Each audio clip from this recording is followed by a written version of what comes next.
Pemirsa disebut sebagai pemain tunggal paling inform selama Piala Thomas Cup pada tahun ini oleh sejumlah pengamat. Jonathan Christie menjadi sinar terang di balik kegagalan tim putra Indonesia mengangkat trofi yang menjadi lambang supremasi bulu tangkis putra dunia itu.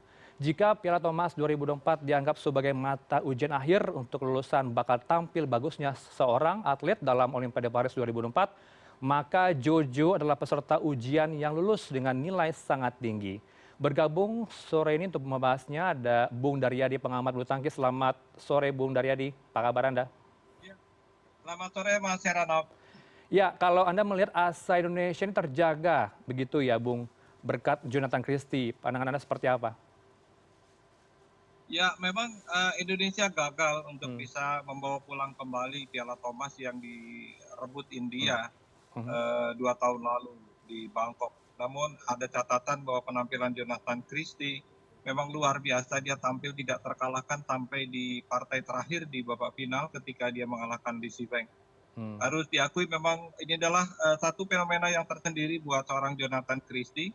Di awal tahun kita sempat worry juga dengan penampilan Jonathan. Ia Hmm. tampil di Malaysia Open kalah babak pertama. Di kandang sendiri di Daihatsu Indonesia Master juga kalah babak pertama. Kemudian main di Perancis kalah babak pertama dan juga main di India kalah di putaran kedua. Artinya 4 turnamen pertama di tahun 2024 ini benar-benar rapot Jonathan boleh dibilang merah.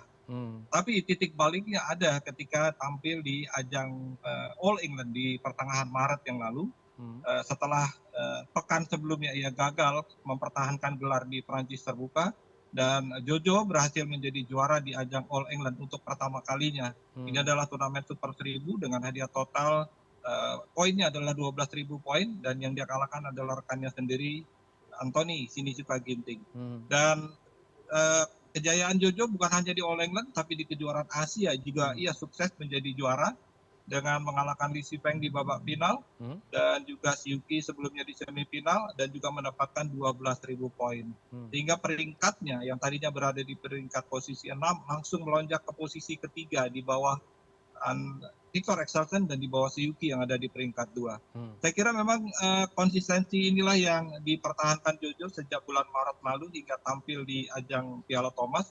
Walaupun pada akhirnya memang kita gagal untuk bisa membawa pulang Piala Thomas, namun itulah harus diakui Hmm. tim China memang lebih solid, lebih merata dari sisi kekuatannya. Hmm. Namun sayang sekali pemain-pemain Indonesia nampaknya memang sedikit terbebani. Hmm. Walaupun kita lihat penampilan para pemain kita sebelumnya berhadapan dengan pemain Cina adalah pemain-pemain yang kerap kali mereka hadapi di ajang-ajang BWF. Baik, kalau Anda melihat tren positif dari Jojo tersebut sudah menular, sudah memberikan vibe positifkah kepada atlet lain sehingga menjadi apa ya, role model berikutnya tumpuan kita semua, Bung Daryadi?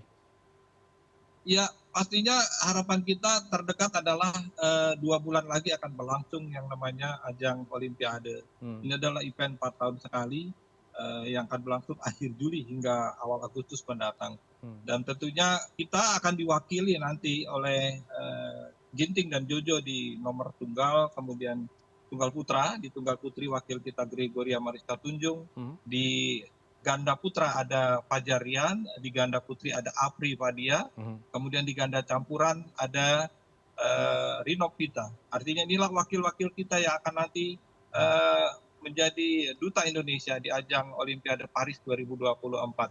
Harapannya Baik. tentu Hmm. siapakah yang akan bisa membawa pulang kembali mempertahankan tradisi emas seperti yang terakhir kita rebut di Tokyo 2020 yang digelar 2021 kita dapatkan lewat ganda putri Grace Hmm. dan Apriani. Ya.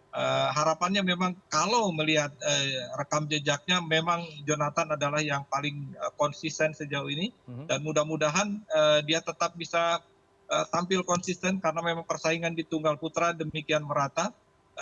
Mudah-mudahan Jojo tetap bisa mempertahankan dan sekaligus bisa membawa pulang medali emas karena tugas inilah yang lebih berat di perorangan di bergu kita gagal.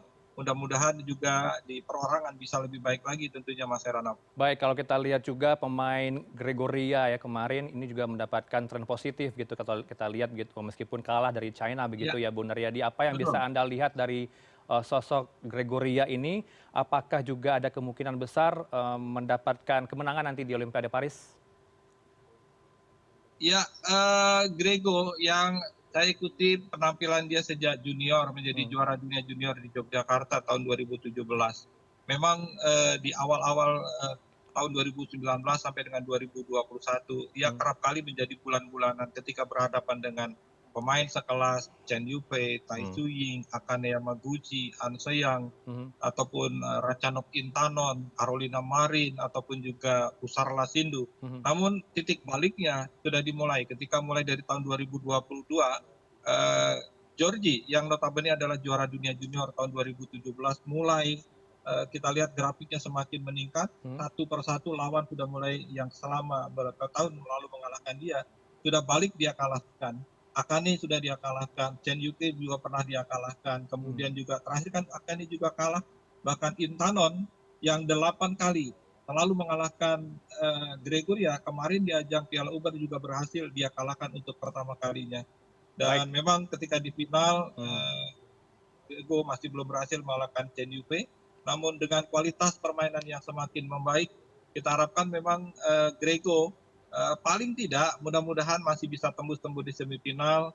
Ya mudah-mudahan paling tidak perunggu saja masih Oke. bisa didapatkan oleh Grego ya. Harapan Hmm. kita sih Baik. seperti demikian, syukur bisa lebih baik lagi Mas Heranov. Terakhir singkat saja Bung Daryadi, apa yang mungkin jadi harapan Anda kalau sebelum Indonesia Open pada bulan Juni nanti ada juga pertandingan sebelumnya, ada Thailand, begitu juga ada Asia Tenggara lainnya yang menggelar pertandingan. Apa yang bisa Anda harapkan dari pertandingan tersebut? Terakhir.